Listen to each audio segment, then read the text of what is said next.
McCauley, and today we're going to be learning how to shoot a bow and arrow. First, we're going to go over some key terms of the bow and arrow. Here on the bow is called the grip, where you put your hand. Here on the bow is where many people put sights for competitive shooting to increase their accuracy. These long things on the bow is called the limbs. It's upper limb, lower limb. This is a string.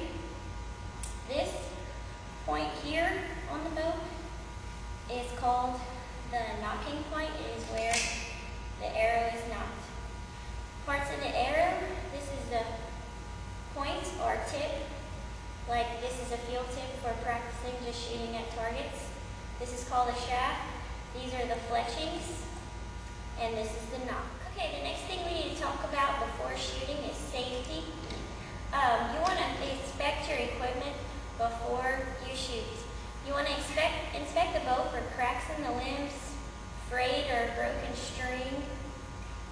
And then on the arrows, you also want to check for cracks.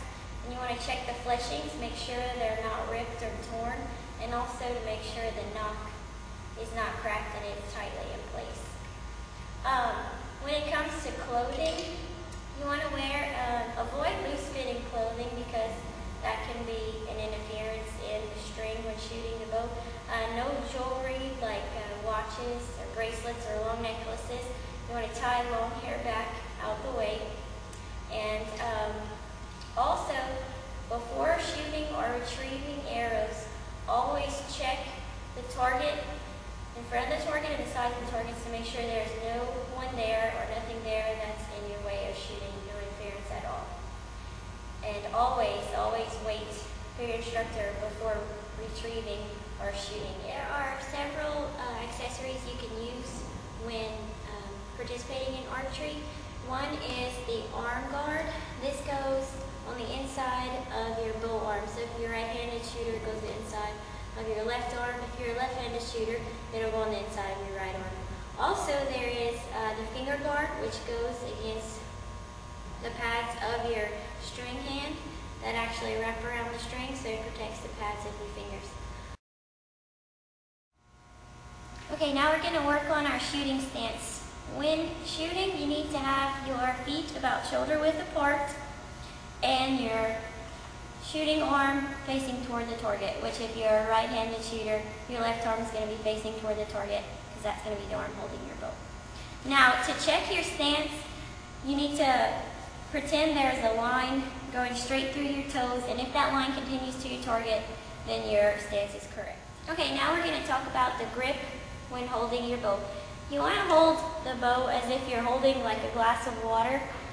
The best thing to do is to have your thumb and index finger touch and the remaining 3 fingers out and relaxed. You don't want to squeeze the handle with your palm really tight because this can cause muscle fatigue in the forearm and hand, which lessens your accuracy. So when you go to shoot, you have your stance with your shooting arm toward the target, and you can extend your arm and keep it level with your shoulder before you shoot. And then again, open your palm with the 3 fingers straight and relaxed, which will not cause muscle fatigue and your accuracy will be better. So, okay, she's going to demonstrate this proper stance and then the grip for holding the bow before drawing back. Okay, so your feet are about shoulder width apart. If you draw the straight line, which we do have a straight line, and it's going straight to the target, so her stance is correct. Her shooting arm is toward the target. She raised her wrist. It's level with her shoulder. She has her thumb and index finger touching, and these remaining fingers relaxed. So all these muscles are relaxed and not tight. We're going to talk about the anchor point. The anchor point is when you draw back, straight back. You want your top finger to be touching the bottom of your chin, and the string is going to be touching just the tip of your nose. Be sure not to draw any further back than that, because if your arrow isn't long enough, you'll pull the arrow off the arrow wrist. So you take your index finger and 2 other fingers, index finger on the top, the other 2 on the bottom. Once the arrow is not And you draw back, and the fingers will touch your chin, and the string will touch the top. Your elbow is going to go back and rotate down a little once you're drawn back. And everything, this is called a T. Okay, now the proper stance, the grip, and the drawback, and anchor point. So if you can see, her stance is fine, her toes are lined up and square. She has released her 3 fingers and just has the thumb and index finger, and again, her fingers bottom of her chin. Now the string is touching the tip of her nose. This is the proper T-form stance and draw back and anchor points. Okay, now we're going to go over knocking the arrow in the bow. To go to knock an arrow in the bow, you need to keep your bow parallel to the ground.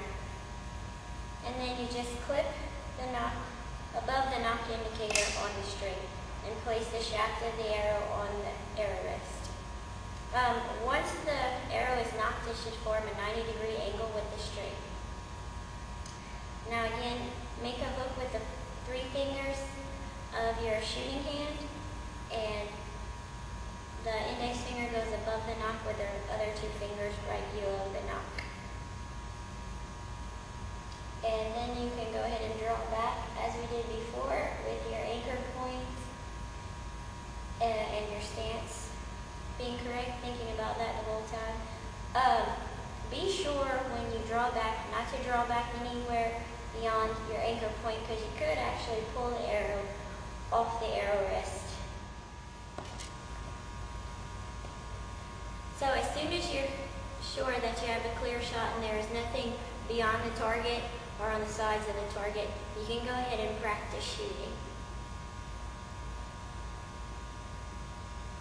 And when aiming, line up the string, the shaft, along with the point on the target that you want to shoot. And when you shoot, keep your muscles tight in your arms and back. Just release your fingers to let the arrow go. And always remember that before retrieving your arrow,